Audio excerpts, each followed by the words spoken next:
Good day everyone, with you brothers and sisters in Christ. Today is Sunday, October 22, 2023, 29th Sunday in Ordinary Time. And our Gospel for today is according to St. Matthew, chapter 22, verses 15 to 21. Paying taxes to the Emperor. Ang pagbabayad ng buwis. Ating alamin, mga kapatid, ang mabuting balita ng Panginoon mula sa aklat ng San Mateo. Umalis ang mga Pariseo at nag-usap-usap kung paano nila mahuhuli si Jesus sa kanyang pananalita. Kaya pinapunta nila kay Jesus ang ilan sa kanilang mga alagad kasama ng ilang tagasunod ni Herodes. Sinabi ng mga sugo, "Guro, nalalaman namin kayo'y tapat at itinuturo ninyo ng buong katotohanan ang ibig ng Diyos na gawin ng mga tao. Wala kayong itinatangi sapagkat patas ang pagtingin ninyo sa mga tao. Ano po ang palagay ninyo? Naayon ba sa kautusan na magbayad ng buwis sa emperador o hindi?" Alam ni Jesus ang kanilang masamang layunin, kaya't sinabi niya, "Kayong mga mapagkunwari, bakit binibitag ninyo ako? Ipakita ninyo sa akin ang isang salaping pambayad sa buwis."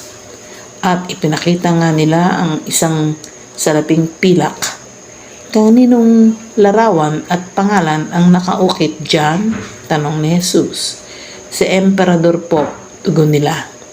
Kaya't sinabi niya sa kanila, "Kung gayon, ibigay ninyo sa Emperador ang para sa kanya at sa Diyos ang para sa Diyos." Ang mabuting balita ng Panginoon. Pinupuri ka namin, Panginoong Jesucristo.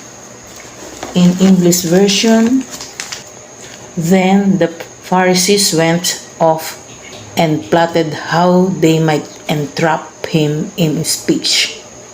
They sent their disciples to him with the Herodians, saying, 'Teacher, we know that you are a truthful man and that you teach the way of God in accordance with the truth.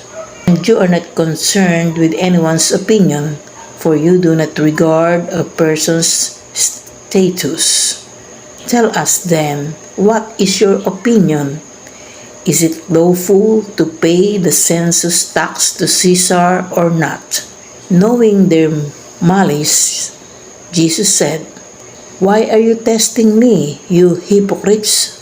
Show me the coin that pays the census tax." Then they handed him the Roman's coin. He said to them, "Whose image is this and whose inscription?" They replied, "Caesar's."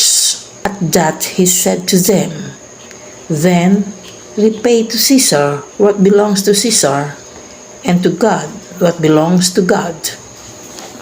The Gospel of the Lord. Praise to you, O Lord Jesus Christ.